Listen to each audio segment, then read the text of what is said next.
ازيكم يا حلوين؟ عاملين ايه؟ يا رب تكونوا بخير. يلا بقى نعمل معاكم النهارده انا وماما السمك المشوي. السمك المشوي ده يا جماعه من الاكلات المحببه جدا جدا على قلبنا هنا في البيت، احنا بنحبه قوي. هعمل لكم النهارده بقى تتبيله ما شفتوش قبلها ولا بعدها الصراحه. ماشي.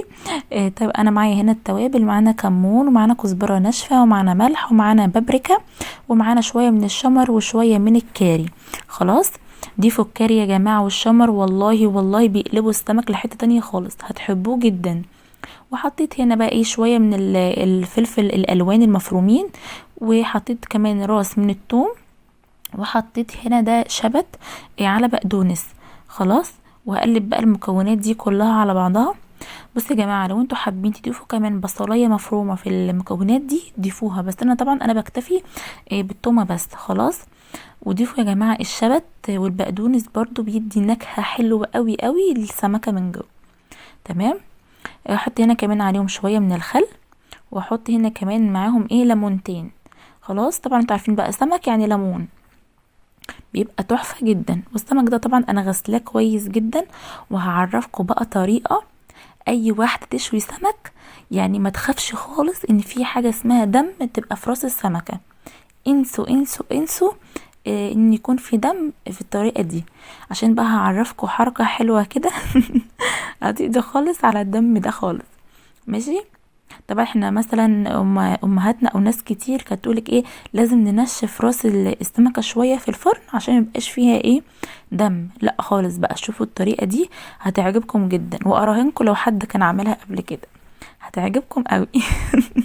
واثقه من نفسي.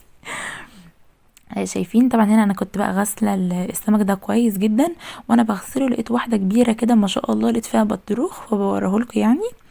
السمك ده يا جماعه كبير ما شاء الله. طبعا انا غسلاه من جوه نضيف جدا جدا جدا. شايفين بقى الحركه اللي انا هعملها دي يا جماعه خياشيم السمكه، خيشوم السمكه انا بشيله كده بايدي. خلاص. وبطلعه وبرميه خالص. ده بقى بيبقى سبب ازعاج اي واحده في الفرن وهي بتشوي السمك، ممكن تلاقي في الراس بتاع دم، ده سبب المشكله. فطبعا انا بشيله وبنتهي منه وبرتاح منه خالص. ماشي. وطبعا السمك المشوي يا جماعه لازم نسيب قشره من بره. ليه؟ علشان واحنا بنشويه السمكيه ما تلزقش في الصاج اللي احنا بنعمله فيه واللحم بتاعها ينهار، حرام طبعا. لازم نسيب القشر ده، بيحمي السمكيه. وطبعا بقى انا بتبل بقى بطن السمكه بالتوابل والخضار ده، بيديها تطعيمه تحفه جدا. خلاص. طبعا يا جماعه انا السمك كله انا غسلاه كويس جدا جدا جدا. كنت بقى نقعاه في ميه وليمون وملح فتره مثلا ربع ساعه كده، وخلاص ونضفته كويس. هنا بقى طبعا انا بتبل كل السمك، وكوبايه الميه اللي معايا دي علشان طبعا اللي هتتبقى من التتبيله هحط عليها كوبايه الميه دي، علشان بقى دي اللي هيبقى التمليحه بتاعت السمك اللي هيطلع من الفرن. طبعا هتشوفوا معانا كل حاجه دلوقتي انا وماما. ماما بقى ربنا يخليها لنا يا رب، كانت هي اللي قاعده بقى تشويه قدام الفرن. طبعا شوي ماما تحفه جدا، هتشوفوه تحفه الصراحه، مش اي حد فعلا يشوي سمك. يعني عايزه اقول لكم ان ماما دايما هي اللي بتشوي لنا السمك في البيت، اما بنجيبه من بره ما بيعجبناش طبعا زي اللي احنا بنعمله في البيت، عشان احنا بنعمله في البيت طبعا بيبقى مخدوم بزياده، بيبقى تحفه قوي بتاع البيت، جربوه وانت هتعرفوا. تمام كده بقى بقلب التتبيله دي وبسيبها. هنا بقى طبعا هعمل الرز. هنا بقى هعمل الرز. طبعا انا جايبه هنا حله على النار، حطيت فيها شويه من الزيت. خلاص. طبعا انا كنت بقى فاتحه النار على الحله فسخنت كويس جدا. اول ما الزيت بقى حطيته كان سخن يعتبر، وحطيت بقى هنا البصل. دولت كانوا بصلتين 2 وسط. طبعا الرز الصياديه معروف ان هو بيحب البصل الكتير شويه، وهسيبه شويه لحد ما البصلايه تاخد اللون البني ده. احنا مش بنحرقها يا جماعه، خلاص لازم تاخد اللون البني بس. وبحط عليها كوبايه الميه دي واغطيها علشان تغلي شويه. ده بقى بيبقى السبب يا جماعه ان اللون بتاع الرز بيبقى لونه بني. خلاص. وبحط هنا شويه من التوابل طبعا، كزبره ناشفه وشويه من الفلفل الاسمر وشويه من الكمون، وهجيب طبعا دلوقتي شويه من الملح. وديت التتبيله بتاعت الرز. بصوا بقى حلوين طبعا. طبعا انا عامله معاكم قبل كده الرز السمك. طبعا هحط لكم برضو ان شاء الله السمك الصياديه اللي احنا، لا مش الصياديه، السمك اللي هو البلطي اللي كان المقلي. والسمك برضو المكرل. طبعا احنا عاملين نوعين اتنين من الرز، فيهم برضو حلوين جدا. كان رز برضو صياديه بالفلفل الالوان، والرز التاني اللي كنت عاملاه مع السمك المكرل اللي ده كان الرز بالكركم والصلصه، كان تحفه جدا. متهيألي محدش عملها قبل كده. هسيب لكم الوصفات بتاعتهم برضو في صندوق الوصفه، يعجبوكم جدا. خلاص. هنا بقى كنت هنا بزود بقى الميه للرز.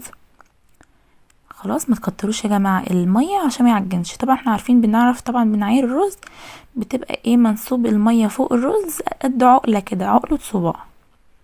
خلاص كان هنا اتشرب، كنت بقلبه بقى واسيبه بقى طبعا يكمل سوا، ونروح بقى مع بعض نشوي السمك مع ماما في الفرن. خلاص. طبعا انا هقلبه هنا بقى واغطيه.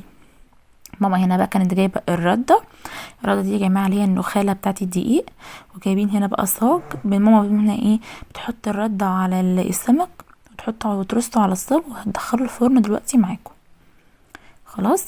طبعا دي طريقه سهله جدا جدا يا جماعه وسريعه وحلوه قوي.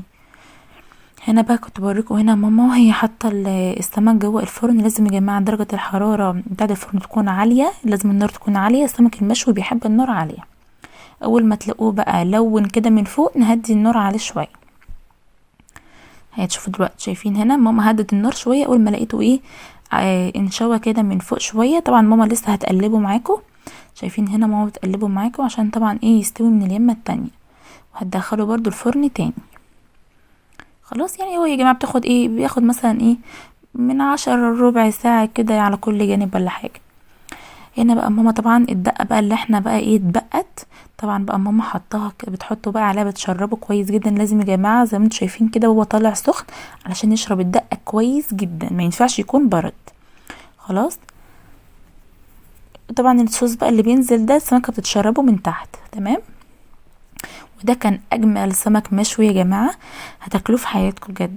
كده الفيديو بتاعنا خلص. يا حلوين متنسوناش في اللايك والاشتراك. مع السلامه.